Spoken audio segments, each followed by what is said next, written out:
Okay, so you're thinking about a career as a welding coordinator.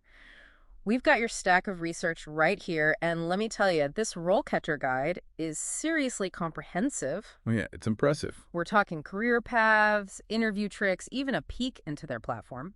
It's a lot to unpack. It is. But first things first, you're not just welding all day in this role, are you? Not quite. No, it's more about orchestrating the entire welding operation. Imagine being the conductor of an orchestra, but instead of instruments, you're coordinating welders, materials, schedules. Okay, I'm liking the sound of that. And speaking of sounds, the guide doesn't shy away from the less harmonious aspects of the job, right? Right, exactly. The guide is very upfront about the physical demands, the potential hazards, and even how, economic ups and downs can impact job stability. Yeah, gotta keep it real. It's about being realistic. Yeah, not just painting this rosy picture. Refreshingly honest. But then they flip the script and highlight some pretty exciting advancement opportunities. Yeah, for sure. I was blown away by how quickly you can climb the ladder in this field.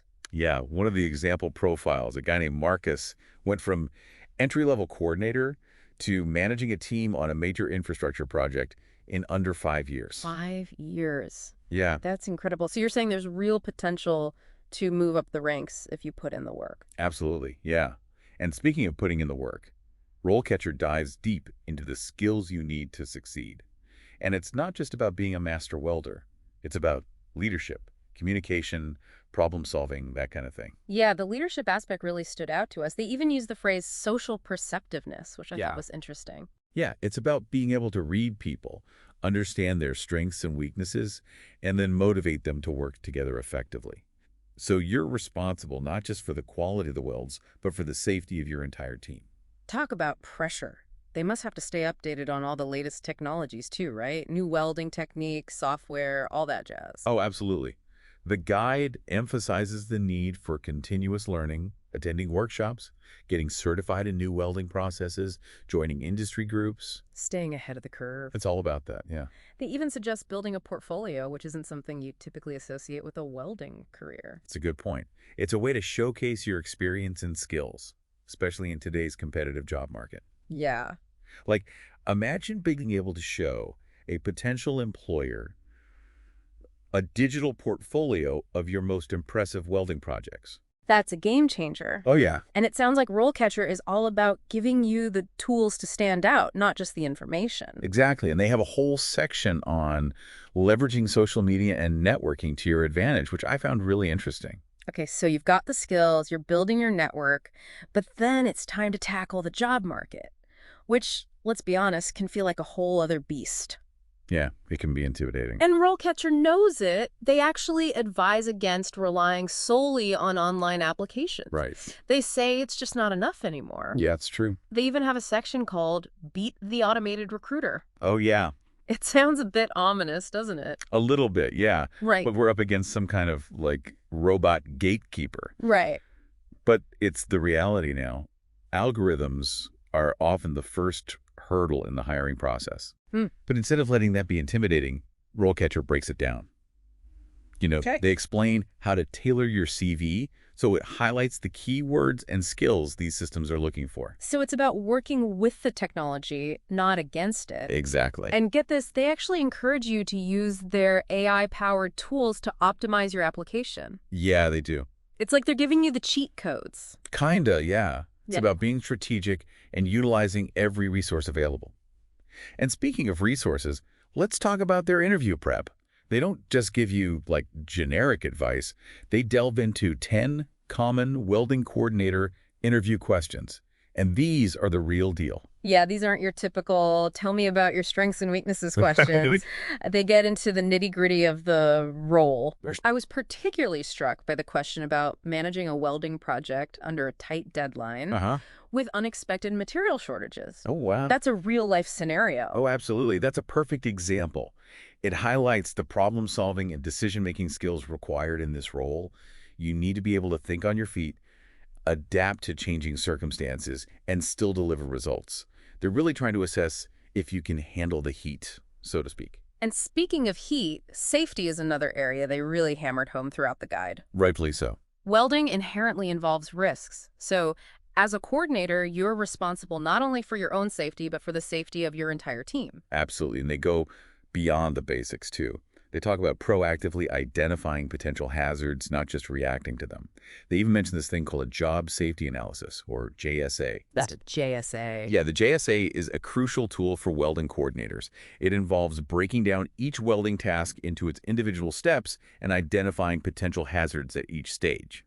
It's about being meticulous and proactive in preventing accidents before they happen. Smart. They also stress the importance of staying current with industry standards and getting those all-important certifications. Absolutely. They highlight a few key ones, like the Certified Welding Inspector, CWI, Okay. and the Certified Welding Supervisor, CWS. Gotcha. These certifications are like gold stars on your resume. Yeah. They demonstrate your commitment to professional development and signal to employers that you meet the highest industry standards. And just to be clear, you don't have to get certified before you even apply for a coordinator role, right? Not necessarily, no. The guide actually outlines how you can gain experience and work towards certifications while on the job.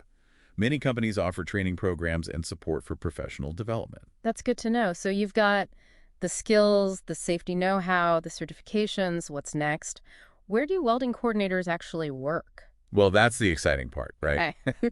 It's not just one industry. It's incredibly diverse. We're talking manufacturing, construction, automotive, energy, you name it. Wow, it's like this role opens doors to a whole world of industries. You could be working on anything from pipelines to bridges to spaceships. That's right. Don't forget about underwater welding. Oh, yeah. That's a whole other level of skill and complexity. Absolutely. Now that you mention it, they did touch on underwater welding in the guide. Yeah, they did. They said it's one of the most demanding but also most rewarding areas for welding coordinators. It makes sense. Yeah. It requires a unique set of skills and a whole other level of safety awareness.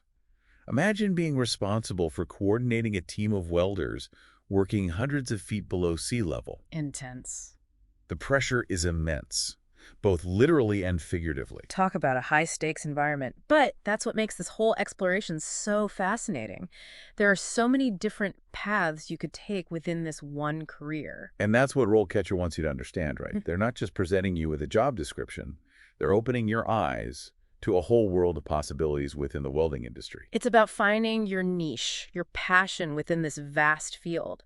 And that brings us back to you in this deep dive. We've covered a lot of ground here. We have. From the essential skills and responsibilities to the importance of safety and continuous learning. We've even explored the diverse industries and unique specializations within the welding world. But here's the million-dollar question. What resonates most with you from all of this? Right. That's the exciting part. This deep dive has given you a solid foundation, but now it's about applying that knowledge to your specific situation. With just starting out and eager to break into the field, or are you already a skilled welder looking to level up your career? Yeah, the guide even touched on the fact that some companies prefer to promote from within, so if you're already in a welding environment, that could be a huge advantage. Exactly. And that's where those networking skills come into play. Start building relationships with the welding coordinators in your company. Ask them about their career path, what challenges they face, what advice they would give to someone aspiring to their position. It's like they said in the guide. The best way to learn about a career is to talk to the people living it. And who knows, those conversations might even lead to mentorship opportunities or insider information about open positions. Precisely. It's about being proactive and creating your own luck. And speaking of luck, remember that Marcus from the guide, the one who became a project lead in 5 years? Yeah. Well, he landed his first welding coordinator job because he impressed the hiring manager with his knowledge of a specific welding code. He'd gone the extra mile to get certified in it, even though it wasn't required for his previous role. See, that's what I'm talking about. Those extra efforts, those little things that set you apart, they can make all the difference. It's like they say, luck is what happens when preparation meets opportunity. Couldn't have said it better myself. So what are you waiting for? Yeah. You've got the knowledge, you've got the resources now to go out there and weld your own future. Weld your own future. I love it. And remember, this deep dive was just the spark. Now it's up to you to keep that fire burning. Explore those specializations that piqued your interest, connect with people in the industry, and never stop learning. Who knows, maybe in a few years, you'll be the one inspiring the next generation of welding coordinators. Now that's something to aspire to.